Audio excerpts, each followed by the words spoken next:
LibriVox.org. Secresy, or The Ruin on the Rock, by Eliza Fenwick, Volume 3, Letter 33, from Lord Filmar to Sir Walter Boyer. I can truly say I neither sit, stand, walk, nor lie.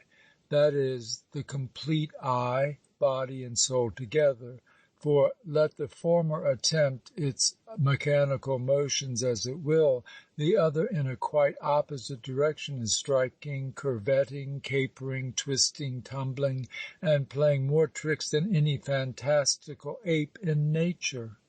Therefore, dear Walter, you must send me instantly 100 guineas. Yes, really, if you want to quiet my conscience, you must send me 100 guineas. Nothing will quiet my conscience but matrimony. I cannot marry without 100 guineas. Ergo, if you don't send me 100 guineas, and I should die, and be, you know what, the sin will lay at your door, and you will die and be, you know what, likewise. As I have much consideration for you, my dear Walter, and as I know that people who have very weak heads have sometimes also very weak nerves, I would advise you to lay down my letter, unless you are seated in some safe place. For should your situation be dangerous, and should the surprise I am preparing for you rob you of apprehension, down you drop and leave me in utter despair, lest your executors should refuse me the 100 guineas. Well, are you settled to your satisfaction? Here it comes like a thunderbolt. Miss Valmont is mine, and I am hers. Your 100 guineas will buy a parson and a prayer book, and then the £7,000 a year is mine also.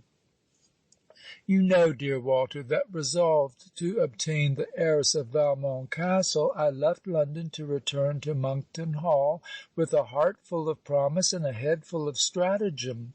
Fortune, that dear blind inconstant goddess, who formerly was almost within my grasp, now dashes the projects of others to the ground, to give my wishes their triumph.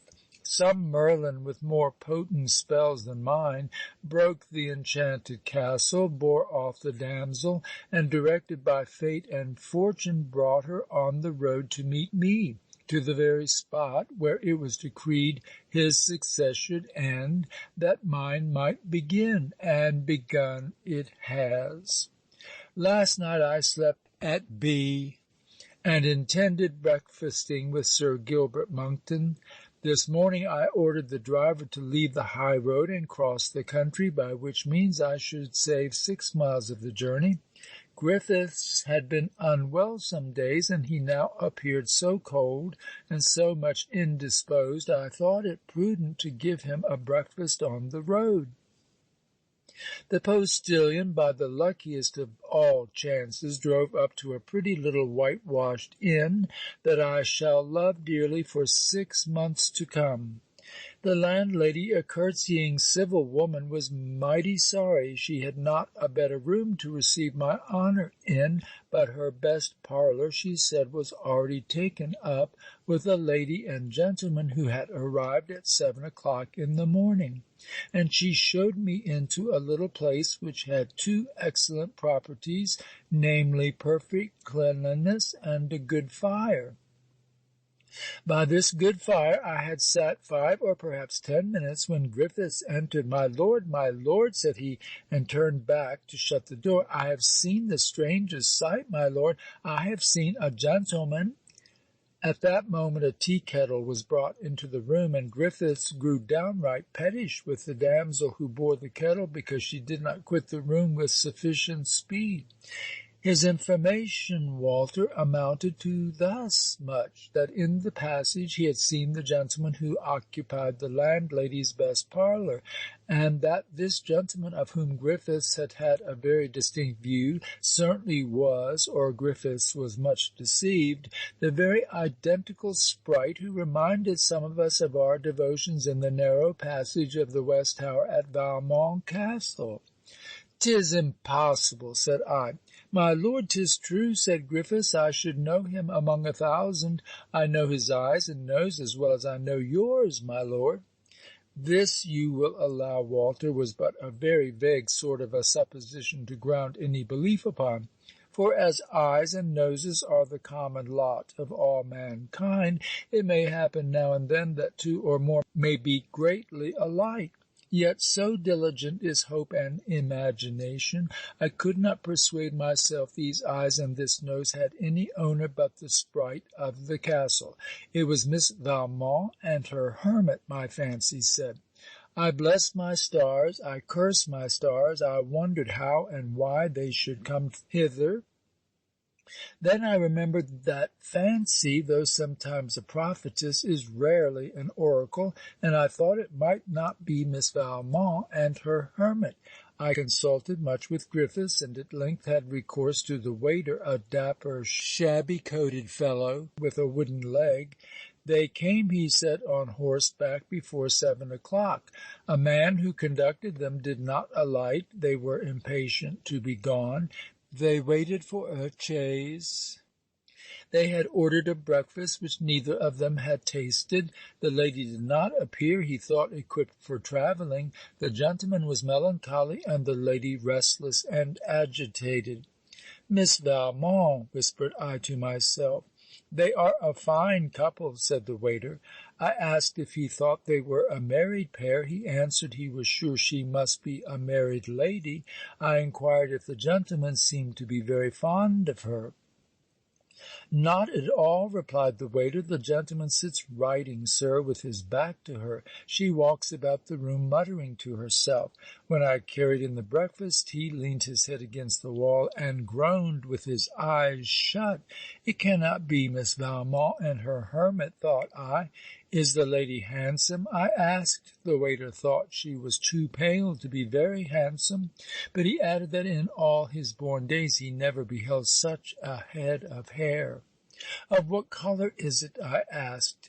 It was neither black nor brown, nor as red as Jenny's. He thought it was not any colour, but it shone as if gold threads were among it.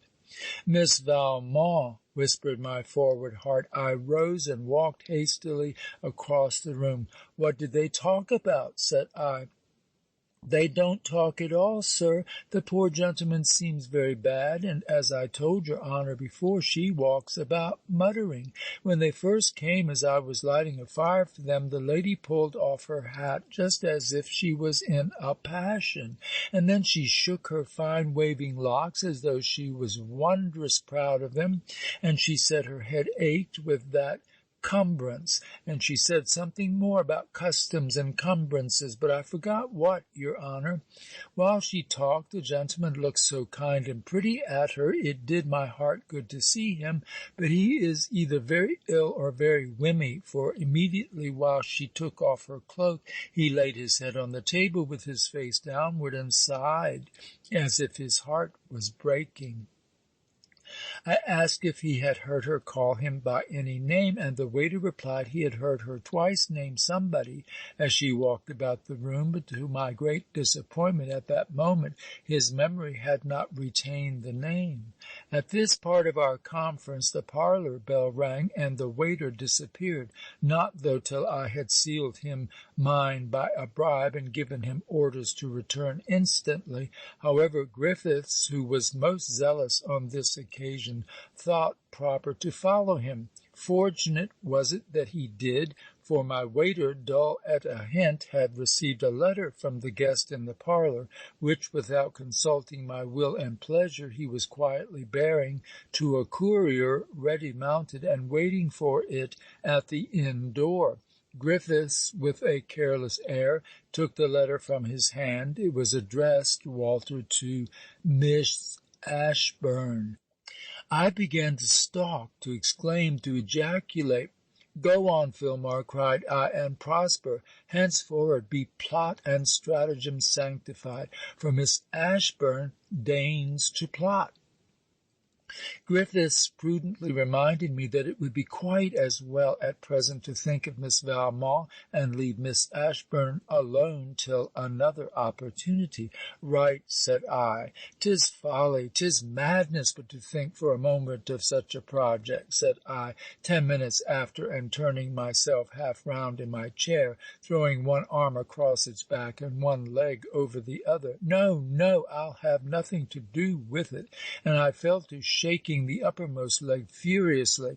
It might be very easily managed, though, said Griffiths, and then your lordship would have nothing to do but to digest Montgomery's bullets and Miss Ashburn's harder words. Oh, that Miss Ashburn can find words to lash like scorpions' stings. Say no more of it, Griffiths. I have given her up. As you please, my lord. Ay, muttered I to myself, let her go to her Montgomery. There are men who perhaps are worthy of being loved as himself, and might perhaps be more capable of constancy. There are other women too in the world, thank heaven. Strange, continued I, that Miss Ashburn, with her understanding, and who must know the imbecility of Montgomery's love, could dream of joining in any plot whose object was to bear Miss Valmont to Montgomery. For Walter, I had by this time concluded that the quondam hermit was some righteous go-between of Miss Valmont and her lover, and I felt inclined to be mortally offended with her, because Montgomery had so well concealed from my penetration their mutual intelligence. I shifted to the other side of my seat, and I did not sigh, but I blew my breath from me with much more force than usual. I mused during the greater part of an hour. Your chaise is waiting, my lord, said Griffiths, and as you have quite done with this affair, if your lordship thinks proper, it is as well not to keep the horses in the cold. Well, I must say 'twas a fine opportunity. Do you think so, Griffiths? Said I mildly.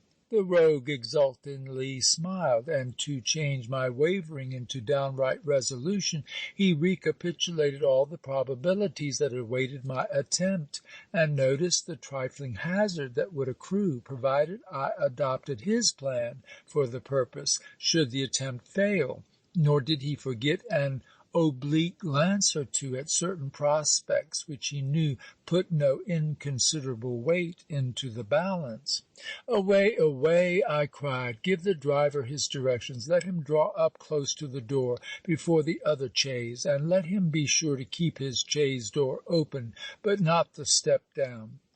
Signifies it to thee, Walter, of what Griffiths' plan consisted? Surely not. Nothing could be more easy than at the instant of their departure to request a moment's conversation with the gentleman. Nothing more simple than to invent a tale of a pursuit to be delivered into the attentive ear of Miss Valmont's guide. Nothing could promise fairer, and surely never did fulment better follow promise. Our casement looked upon a garden, and there the melancholy conductor of Miss Valmont came to walk for a few minutes. There needed no screen to hide us from his glance. His arms were folded, and his eyes intensely fixed on the earth. His hat shaded the upper part of his face, so that I could see no part of his said resemblance to the bearded youth of the armoury, but I observed with pleasure and thrilling expectation that he and I were nearly of one stature, both booted and both wearing dark blue great coats. This only difference existed. One of his capes he had drawn round his chin. All mine lay on my shoulders. Walter, I could button mine up on occasion. George had ridden my grey mare from town. I felt no way inclined to make him a party in the transaction, and I also wanted the mare for Griffiths. I therefore ordered him to return to B and take a stage for London, waiting there my further orders. Griffiths saw him mount a post horse, and led the grey mare round the house, and fastened her to some rails in readiness. It was exactly 2 hours and 1/4 from the time of our arrival before their chaise came to the door. The horses were to have a feed in their harness. The guests were impatient to be gone. I shuddered, and as I traversed our little room, the echo of my footsteps seemed to be blabbing tell-tales. I shall never, Walter, know such another minute as that. All in future will be the dull uniformity of peace and plenty. It was done. The waiter delivered Griffiths' message in the best parlour.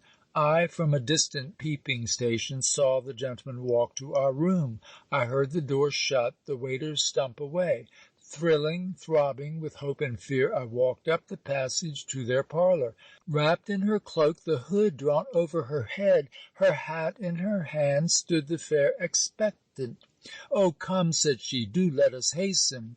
The day was gloomy, the passage was dark. I had drawn up my cape and drawn down my hat. My hand took hers. She tripped along. No creature was in sight. I caught her up in my arms, lifted her into the chaise, and we whirled off just as the landlady came bustling up to the door. I had my cue of silence and reserve in the intelligence I had received from the waiter. During the first 3 miles I neither spoke nor looked up. She the while clasping her hands and muttering as the waiter called it. I heard her pronounce the names of Miss Ashburn, of Montgomery, and of some one else. For 3 miles, I say, we interchanged not one word. Then, Walter, the first word betrayed me. And now what a list of sobs, tears, screams, prayers, and lamentations you expect. I have not one for you. She sighed, indeed, and a few drops forced a reluctant way, but she neither prayed, threatened, nor lamented. She demanded her liberty. She reasoned for her liberty, reasoned with a firmness collected, vigilant, manly, let me say. She remembers seeing me in the castle, and takes me for her uncle's agent. In truth, Walter, I suffer her to think it still, for I do not find, when carefully examined, that my own character and motives in this business possess much to recommend them. In a little glen, between 2 hills of which the barrenness of one frowns on the cultivation of the other, stands a farm, embosomed, hid in secrecy and solitude. No traveller eyes it from the distant heath. No horses, save its own, leave the print of their hoofs at its entrance. But even more than usual gloom and dullness now reigns around it. The lively whistle of the ploughman and hind no longer cheer the echoes of the hill. The farmyard is emptied of its gabbling tenants. The master is dead, the stock sold, the tenants discharged, and one solitary daughter, with one solitary female domestic alone, remains to guard the house till quarter day shall yield it to a new tenant.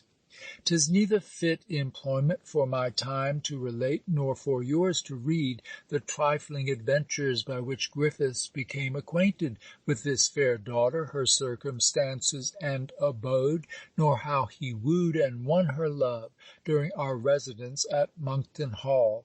At Griffiths' instigation, hither I brought Miss Valmont, and here, till your cash arrives, as in a place of trust and safety, do I mean to keep my treasure, although I am little more than 3 leagues distant from Monkton Hall, and scarcely 4 from Valmont Castle.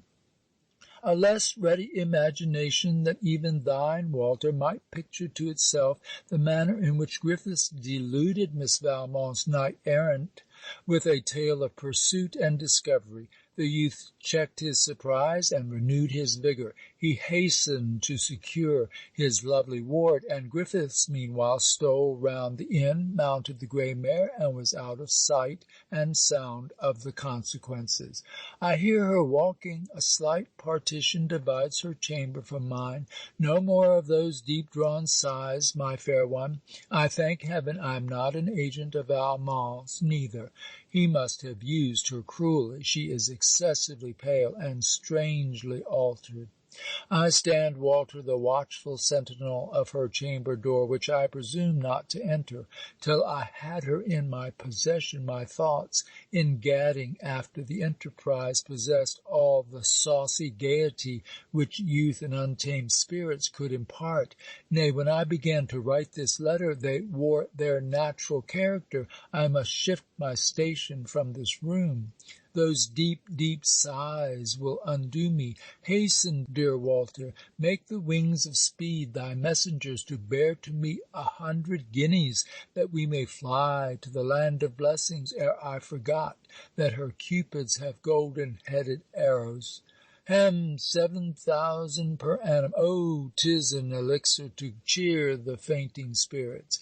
And now, as sure as I have possession of the rich and beauteous prize after which I have so long yearned, so sure will I recompense her present uneasiness by a life of tenderness, attention, and, to the best of my present belief, of unabated constancy.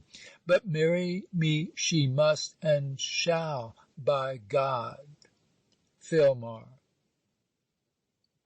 End of section 74.